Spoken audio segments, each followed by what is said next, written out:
बिस्मिल्लाहिर्रहमानिर्रहीम अस्सलामु अलैकुम रहमतुल्लाह। जिस तरीके से शहबाज शरीफ को सऊदी अरब के अंदर और उसके बाद अज़रबैजान के अंदर ज़िल्लत का सामना करना पड़ा, उसके बाद जो है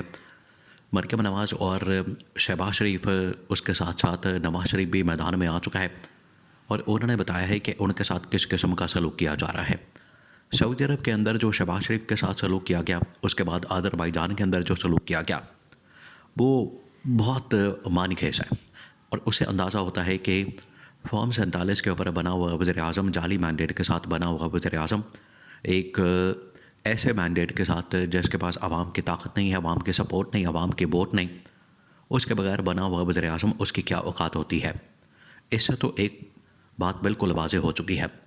दूसरा ये कि नवाज़ शरीफ को और मरियम नवाज़ को स्विट्ज़रलैंड के अंदर शदीद तनकीद का सामना करना पड़ा है और उसके ऊपर जब उन्होंने बात की है, उसके ऊपर जब उन्होंने स्टेटमेंट और अपना बयान रिकॉर्ड करवाया है, तो उन्होंने बताया है कि हमें लोग हमारी गाड़ियों का पीछा करते हैं, हमें लोग रोकते हैं, हमें कभी टमाटर मारते हैं, कोई अंडे मारता है, कोई कुछ करता है तो कोई कुछ करता है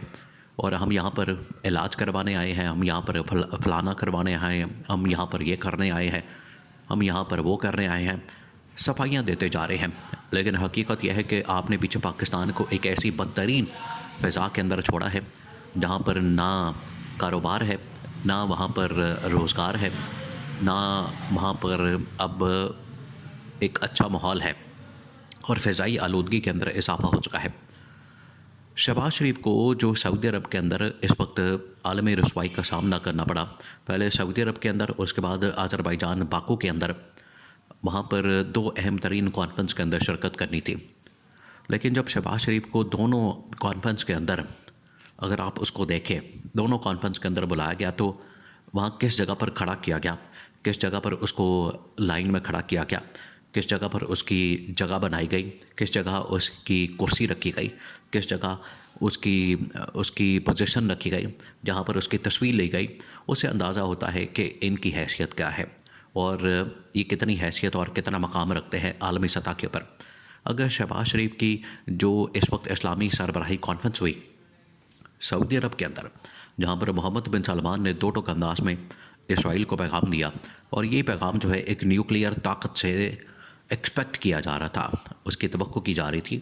कि पाकिस्तान एक न्यूक्लियर ताकत होने के नाते, एक न्यूक्लियर ताकत होने की वजह से ना सिर्फ आलम इस्लाम में एक बड़ी ताकतवर पोजीशन रखता है, क्योंकि आलम इस्लाम में 57 इस्लामी ममालिक में पाकिस्तान वाहिद इस्लामी मुल्क है जो कि न्यूक्लियर ताकत है, जौहरी ताकत है, जिसके पास न्यूक्लियर पावर है और दुनिया में 7वां मुल्क है जिसके पास न्यूक्लियर ताकत है। तो उसका वज़ीर-ए-आज़म एक तगड़ा होना चाहिए, उसके वज़ीर-ए-आज़म के अंदर बड़ी ताकत और पावर होनी चाहिए, उसके वज़ीर-ए-आज़म में बड़ी अथॉरिटी होनी चाहिए, बड़ा एतमाद होना चाहिए, बड़ा कॉन्फिडेंस होना चाहिए। लेकिन यहाँ पर हालत ये है कि शहबाज शरीफ जब वहाँ पर जाता है तो कोई उसको एक तो मिलने नहीं आता, इस्तकबाल नहीं करने आता, कोई उसको लिफ्ट नहीं कराने आता, कोई उसका हाल चाल नहीं पूछता, कोई उसको पूछता नहीं है, कोई उसकी बात नहीं करता, कोई उसके बारे में उसके साथ खड़ा होना पसंद नहीं करता। वहाँ पर शहबाज शरीफ जिस तस्वीर को वहाँ पर लिया गया और पूरी दुनिया के अंदर रिलीज़ किया गया, जब इस्लामी सरबराही कॉन्फ्रेंस हुई, तो उस तस्वीर में दूर दूर तक कहीं नामो निशान शहबाज शरीफ का नज़र ही नहीं आ रहा, पता ही नहीं लग रहा कि वो किस जगह पर खड़ा है। इसी का कंपैरिजन जब इमरान खान के साथ किया जाता है, इमरान खान ने भी ओआईसी कॉन्फ्रेंस अटेंड की है, इमरान खान ने भी इस्लामी सरबराही कॉन्फ्रेंस अटेंड की है, इमरान खान ने भी अज़रबैजान के अंदर और दुनिया के मुख्तलिफ़ ममालिक में कॉन्फ्रेंसेस को अटेंड किया है। ये तो खैर इनके साथ छोटे ममालिक के साथ कॉन्फ्रेंस को अटेंड करें, इमरान खान ने तो रूसी सदर के साथ, तुर्की के सदर के साथ, डोनाल्ड ट्रंप के साथ, मोहम्मद बिन सलमान के साथ, बड़े बड़े जो आलमी रहनुमा है, चीनी सदर के साथ, उनके साथ कॉन्फ्रेंस वगैरह अटेंड की है। और जब इमरान खान वहाँ पर खड़ा होता था, इमरान खान किसी पोजीशन में आता था, इमरान खान की कुर्सी लगती थी, इमरान खान वहाँ पर इवन के यूनाइटेड नेशन के अंदर, अक़वाम मुत्तहिदा के अंदर भी गया तो इमरान खान की जो पोजीशन है बड़ी वाज़ेह होती थी और दूर से पता लग जाता था कि ये इमरान खान खड़ा है बिल्कुल फ्रंट लाइन के ऊपर, फ्रंट रो के ऊपर, सबसे आगे और सबसे सेंटर में इमरान खान खड़ा होता था। लेकिन इनकी हालत ये है कि पीछे जो बिल्कुल आखिरी लाइन है, चौथे पाँचवें नंबर पर जहाँ पर बिल्कुल छोटे छोटे ममालिक के लोग, उनके रहनुमा खड़े होते हैं, उनके सरबराहान खड़े होते हैं, जिनकी कोई अवाम में मकबूलियत नहीं होती, अवाम में हैसियत नहीं होती, अवाम में उनकी कोई पजीराई नहीं होती, उनके पास अवाम का वोट नहीं होता, अवाम की ताकत और अवाम की सपोर्ट नहीं होती। वो पीछे चौथी पाँचवीं लाइन के अंदर खड़े होते हैं और वहाँ पर नवाज़ शरीफ, शहबाज शरीफ को खड़ा किया जाता है। वहाँ पर शहबाज शरीफ को खड़ा करके तो तस्वीर बनाई जाती है। तो इससे आप अंदाज़ा कर सकते हैं कि पूरी दुनिया के अंदर जिस तरीके से पाकिस्तान को जग हसाई का सामना करना पड़ा, पाकिस्तान को जिस तरीके से आलमी रसवाई का सामना करना पड़ा, ये इनकी वजह से है। और इनके दौर में, पिछले दौर हुकूमत में कोई फ़ॉरेन मिनिस्टर मौजूद नहीं था और इस मरतबा जो इन्होंने फ़ॉरेन मिनिस्टर हायर किया है वो फ़ॉरेन मिनिस्टर है इसहाक डार। अब इसहाक डार फ़ॉरेन मिनिस्टर थोड़ी है, वो तो एक अकाउंटेंट है, वो तो एक मुंशी है, इनका ज़ाती मुलाजिम है और ज़ाती मुलाजमों को रखना इनको बड़ा शौक़ है। जिस तरीके से आज मरियम औरंगज़ेब साथ साथ मरियम नवाज़ के या नवाज़ शरीफ के उसके बैग पकड़ के, उसका सामान पकड़ के, उसका मेकअप पकड़ के साथ साथ चलती है, ये इससे भी ज़्यादा शर्म की बात है कि मरियम औरंगज़ेब एक वज़ीर माहौलियात है, एनवायरनमेंट के मिनिस्टर है। एनवायरनमेंट के ऊपर बात करने की बजाय, माहौलियात के ऊपर बात करने के बजाय, माहौलियात के ऊपर कोई हल देने के बजाय वो वहाँ पर उनके ज़ाती मुलाजिम बन के बैग पकड़ के तो उनके दाएँ बाएँ भर रही है, उनके साथ साथ चल रही है।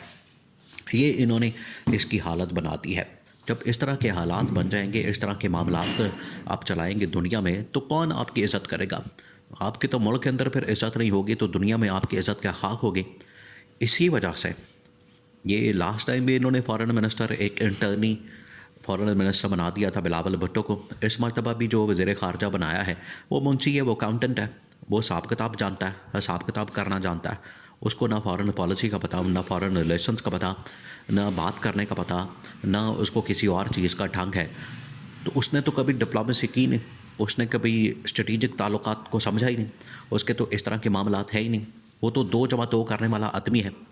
इधर लूट मार कर ली, इधर से पैसा निकाला उधर डाल दिया, उधर से पैसा निकाला इधर डाल दिया। वो तो इस किस्म के हिसाब किताब करने वाला आदमी है इसहाक डार, जो कि फ़ॉरेन मिनिस्टर है और उसको डिप्टी प्राइम मिनिस्टर भी बना दिया, सोने पर सुहागा। यानी वो फ़ॉरेन मिनिस्टर ही नहीं मान, उसको पकड़ के तो डिप्टी प्राइम मिनिस्टर भी बना दिया। अभी मोहम्मद बिन सलमान के साथ उसने सऊदी अरब का दौरा किया तो वहाँ पर उन्होंने लिफ्ट भी नहीं कराई, बगैर किसी बात किए, बगैर किसी से इंटरेक्शन किए, बगैर किसी से कम्युनिकेशन किए, वैसे ही पाकिस्तान वापस आ गया। तो ये हाल है। जब आलमी सतह पर आपने डिप्लोमेसी नहीं करनी, आलमी सतह पर आपने मुल्कों के साथ मामलात ठीक नहीं करने, आलमी सतह पर जब आपने इंटरेक्शन नहीं करने, आलमी सतह पर जब आपने बड़ी बड़ी कॉन्फ्रेंस के अंदर अपना नुक्ता नज़र और मौक़िफ़ नहीं रखना, तो फिर दुनिया आपको किस तरह से इज़्ज़त दे सकती है? फिर यही होगा जो इस वक्त हो रहा है कि आप बिल्कुल आखिरी 5वीं लाइन के अंदर खड़े होंगे, बाकू के अंदर, अज़रबैजान के अंदर और सऊदी अरब के अंदर, रियाद के अंदर, जहाँ पर ये कॉन्फ्रेंसेस हुई, तो फिर आपका यही हशर होगा।